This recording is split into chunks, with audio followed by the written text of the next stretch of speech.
नमस्कार दोस्तों। Recently Iran के चबाहर पोर्ट और म्यांमार के सितवे पोर्ट के ऑपरेशन को एक्वायर करने के बाद भारत सरकार की नजर अब बांग्लादेश के मोंगला पोर्ट के ऊपर पड़ चुकी है। रिसेंटली भारत सरकार द्वारा मोंगला पोर्ट के ऑपरेशन को एक्वायर करने और इसके ऊपर एक नए टर्मिनल को बनाने की इच्छा जाहिर की गई है। हालांकि इस मोंगला पोर्ट को एक्वायर करने की कोशिश काफी समय से चाइना कर रहा है, पर जिस तरीके से अभी बांग्लादेश सरकार का स्टैंड देखने को मिल रहा है, जहां पर वो भारत के साइड में ज्यादा इंफ्रास्ट्रक्चर प्रोजेक्ट देते हुए दिखाई दे रहे हैं, तो अब उम्मीद ये भी देखने को मिल रही है कि जो मोंगला पोर्ट है इसका ऑपरेशन भी भारत को बहुत जल्दी मिलने वाला है।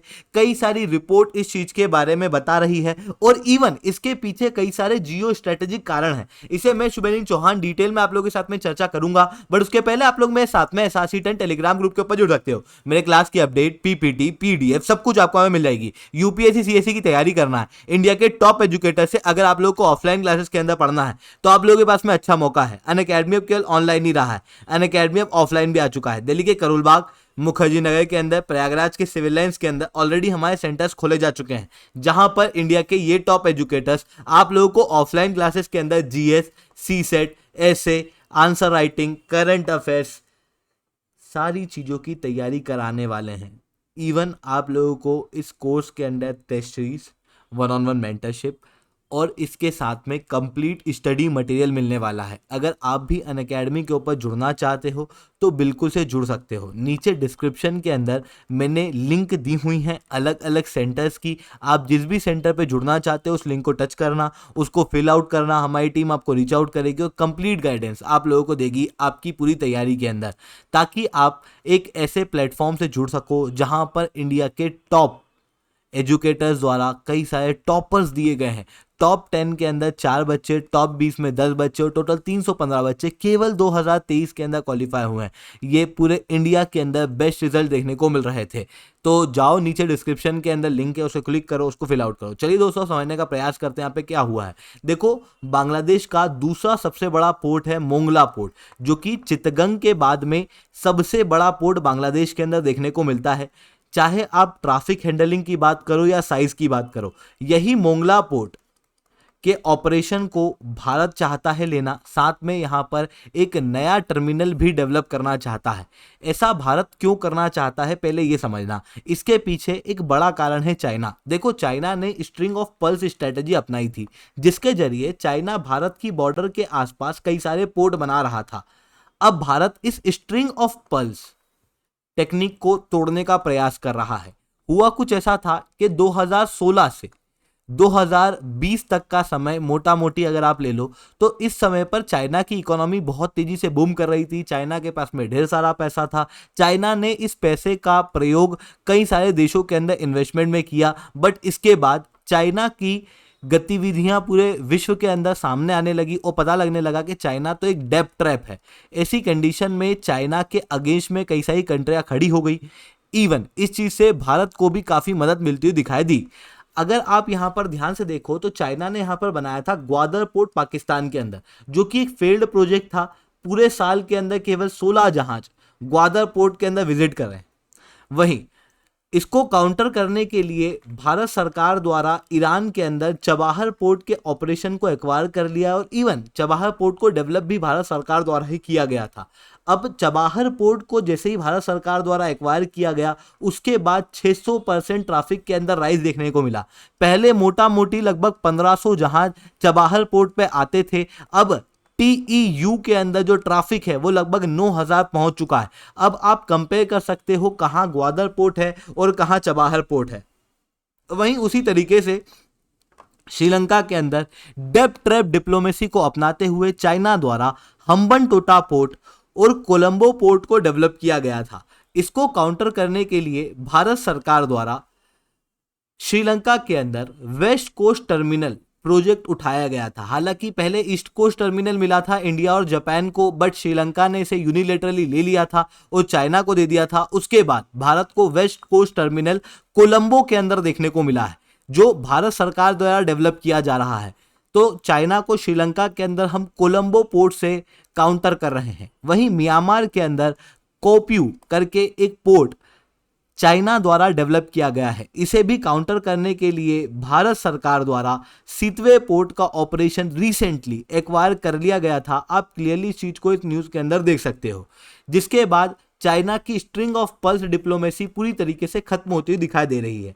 हालांकि चाइना की नज़र बांग्लादेश के अंदर भी कई सारे पोर्ट्स के ऊपर थी।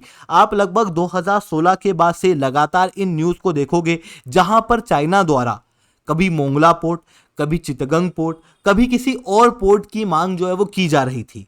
बट अभी तक बांग्लादेश द्वारा किसी भी पोर्ट को चाइना को पूरी तरीके से नहीं दिया गया। और अभी क्या हुआ है कि बांग्लादेश के रिलेशन चाइना से थोड़े से गड़बड़ाते हुए दिखाई दे रहे हैं 2021 के बाद से, क्योंकि 2021 के बाद कई सारी ऐसी रिपोर्ट आना शुरू हो गई थी जहां पर यह दिख रहा था कि चाइना द्वारा बांग्लादेश के अपोजिशन के लोगों को सपोर्ट किया जा रहा है ताकि अपोजिशन के लोग पावर में आए और इन लोगों के जरिए बांग्लादेश के अंदर कई सारे इंफ्रास्ट्रक्चर प्रोजेक्ट चाइना एक्वायर कर ले।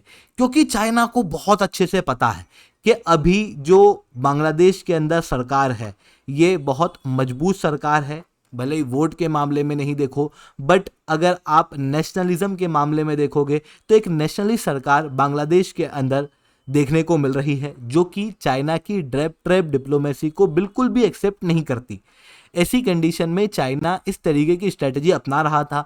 जैसे ही ये स्ट्रेटजी बांग्लादेश को पता चली तो बांग्लादेश की शेख हसीना द्वारा यहाँ पर चाइना के अगेंस्ट में कई सारे एक्शन लिए जाने शुरू हो चुके हैं और इवन इनके रिलेशन भारत के साथ में और अच्छे होते हुए दिखाई दे रहे हैं।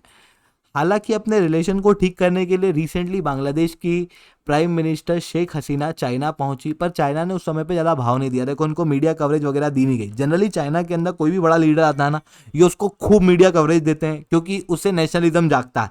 बट शेख हसीना को कोई मीडिया कवरेज नहीं मिली। $5 बिलियन का लोन मिलना था, पर $100 मिलियन का ही लोन असिस्टेंस पास किया गया, जिसके बाद शेख हसीना जितने दिन चाइना में रहने वाली थी उसके एक दिन पहले चाइना से वापस आ गई। और डिप्लोमेसी में आप सब जानते हो कि शब्दों से ज़्यादा एक्शन बोलते हैं, और जब इस तरीके का एक्शन दिखाई दिया तो उसे क्लियरली देखने को मिलता है कि बांग्लादेश और चाइना के बीच में बहुत कुछ अच्छा नहीं है। वहीं बांग्लादेश जो है वो इंडिया के क्लोज आता हुआ अब दिखाई दे रहा है। बांग्लादेश द्वारा ऑलरेडी मोंगला पोर्ट और चिटगंग पोर्ट को 19 अप्रैल 2023 को भारत को परमानेंट एक्सेस दे दिया था। मतलब भारत के लोगों के द्वारा इन पोर्ट को परमानेंट रूप से यूज किया जा सकता है। वहीं मतरबारी पोर्ट एक बहुत ही स्ट्रेटेजिक पोर्ट है जो कि म्यांमार की बॉर्डर से केवल 80 किलोमीटर है। इसको डेवलप करने का काम जापान और भारत की कंपनी को दिया गया था, जबकि चाइना इसकी काफी समय से मांग कर रहा था।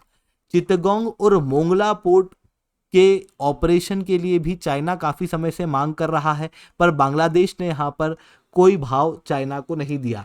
अब बांग्लादेश के इस चीज़ के स्टैंड के पीछे, भारत को ये पोर्ट देने के पीछे केवल चाइना ही एक वजह नहीं है, बल्कि बांग्लादेश के खुद के भी कुछ इंटरेस्ट हैं। देखो, बांग्लादेश जो है वो बहुत अच्छे से जानता है कि भारत आने वाले समय में फास्टेस्ट ग्रोइंग इकोनॉमी है। इवन अभी भी हम लोग फास्टेस्ट रूप से ग्रो कर रहे हैं। दुनिया की कई सारी कंपनियां भारत के अंदर अब इन्वेस्ट करेंगी।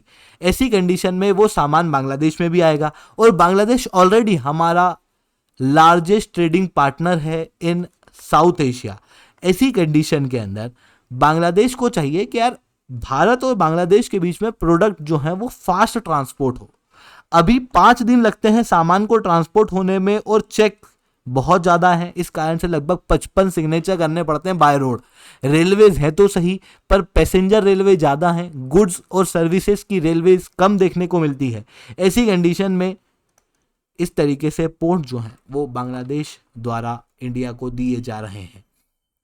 और मोंगला पोर्ट एक बहुत बड़ा गेम चेंजिंग साबित हो सकता है भारत के लिए। भारत के लिए न केवल चाइना को काउंटर करने के लिए पोर्ट्स इंपॉर्टेंट हैं, बल्कि भारत का साउथ एशिया के अंदर one of the largest export destination है बांग्लादेश। तो सामान को वहां पर एक्सपोर्ट करने में भी हम लोगों को मदद मिलेगी। साथ में देखो, नॉर्थ ईस्ट रीजन लैंडलॉक्ड है।